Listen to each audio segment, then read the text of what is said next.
Some of the heavier lifting in the Caruso method are called dynamic studies, and these come with a very big word of caution. They are not to be done until you've practiced the Caruso method for many months. This is the more advanced form of the Caruso method, but so potent and so valuable that I want to include them in this video series. I use these exercises a lot when I had heavy lifting to do at the opera or when preparing for auditions. Excellent preparation for Wagner operas, for ring cycles, for Meister singers, even for Mahler symphonies. And I do believe you and I have worked on them just a little bit, Alex, but I'd like to start from the beginning. Let's start from soft, loud, soft. As Carmine used to call them, he would just go like this. It was our own little sign language. This is soft, loud, soft. Now that might look like a normal long tone to you, because basically we're going to be holding the same note for 12 beats with a crescendo decrescendo.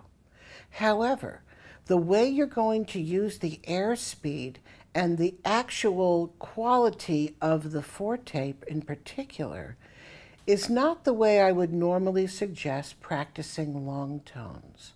When I practice long tones, I normally do them for beauty of tone, and that's my goal. When I practice soft, loud, soft, it's more about air speed and exposing the chops to different air speeds. Slow air, meaning soft, and as it gets faster, louder. Very much like a string player's bow or like driving a car when you go from 10 miles an hour to 60 miles an hour and then back down incrementally. And that's the way I'd like you to treat these soft, loud, softs. Do not worry if the sound breaks up in the middle. When you get to that 60 mile per hour right in the middle, don't worry if the sound quality isn't attractive. Again, these are not about beauty. They're about exposing the chops to very fast air to build the ability to have power. Clear? Okay, so I do 6 beats crescendo, followed by 6 beats diminuendo. Correct. And I'm feeling the time the whole time. Yes. And feeling the air going faster and then slower. Yes, the air speed. So if we start at 10, 20, 30, 40, 50, 60, 50, 40, 30, 20, 10, okay, if we were talking in miles per hour. Make sense? It makes sense. Okay. And again, there's not going to be a concern about the quality of the sound. Of course, I want you to listen. I always want you to listen. But don't manipulate to make it one way or another. Just go for the fast blow going into the slow blow. And we're going to do it from G to C chromatically with a 4-beat rest, and it's all breath attacked. And do I keep the mouthpiece on my face? Of course you do. That's one of the many rules that we're following. And you tap your foot and you breathe through your nose as well. And you keep the blow constant, but in this case, it gets faster and then slower. Okay. You ready? I'm ready. Just taste a middle G. Go ahead and play one. Ready to go? We'll give you 4 good subdivided beats. Would you like me to count for you? Yes, please. All righty, here we go. 1 and 2 and 3 and 4 and a.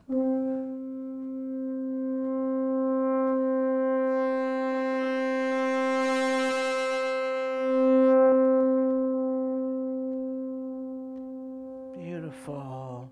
4 beats rest. Get good air in on 3, 4. Faster, faster. Slow it down, slower.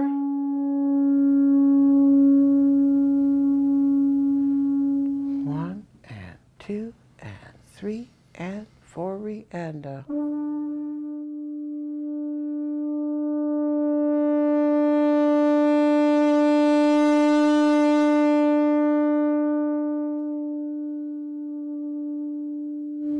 Excellent. You're doing a great job, Alex. 3 and 4 and a. Faster.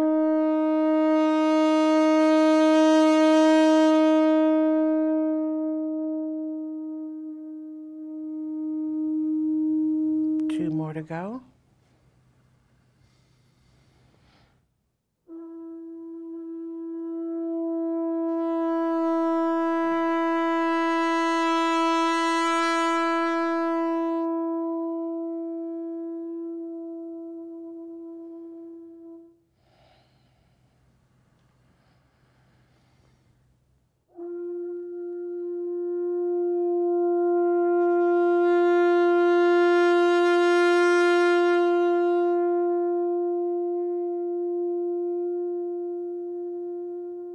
Extremely well done. Extremely well done. And you can really understand why these come with a big word of caution. Because if you're not ready or strong enough to do them, to push your body that far would be like lifting 100 pounds if you've never lifted 5. You could get injured. Julie, should I do any recovery after this? You have that option. How does it feel right now? I'm tired. Excellent. How about some pedal F sharps to recover?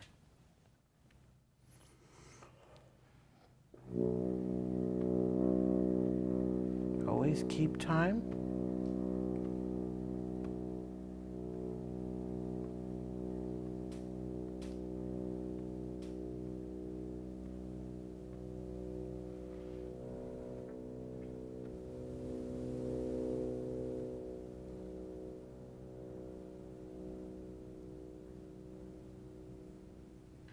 Beautiful, Alex. And always follow up recovery exercises with that chromatic scale, please.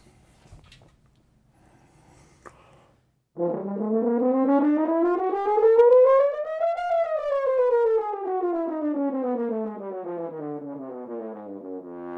more time.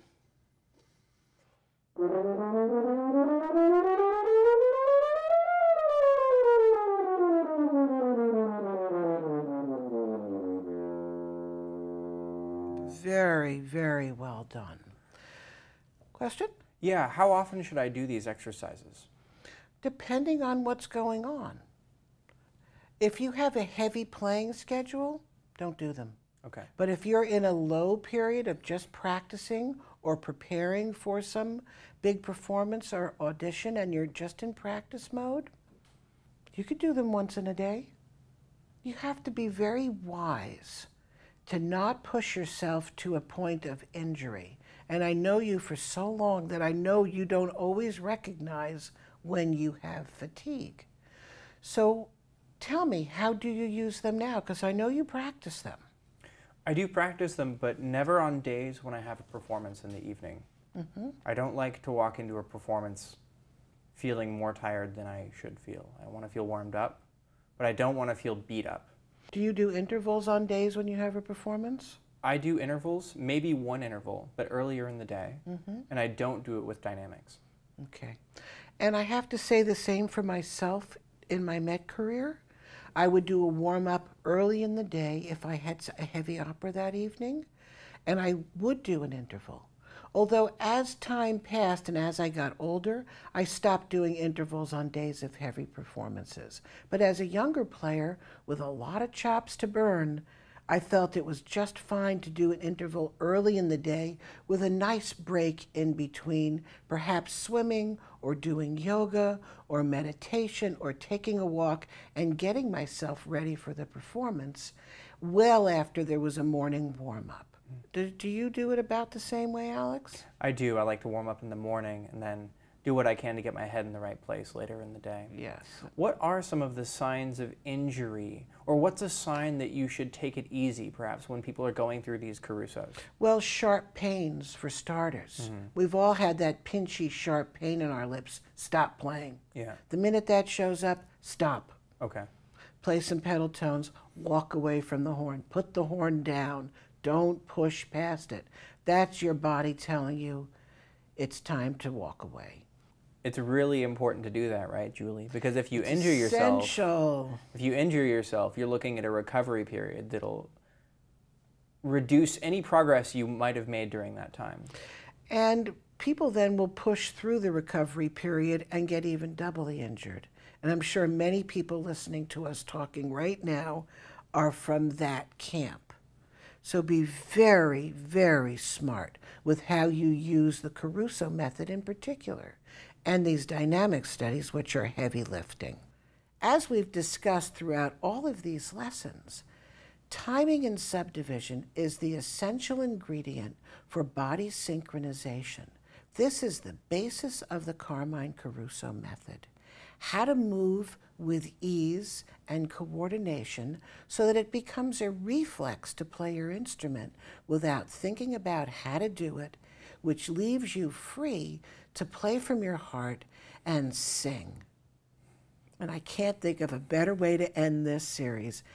Have a good time and play. As Carmine always said to me, play with abandon.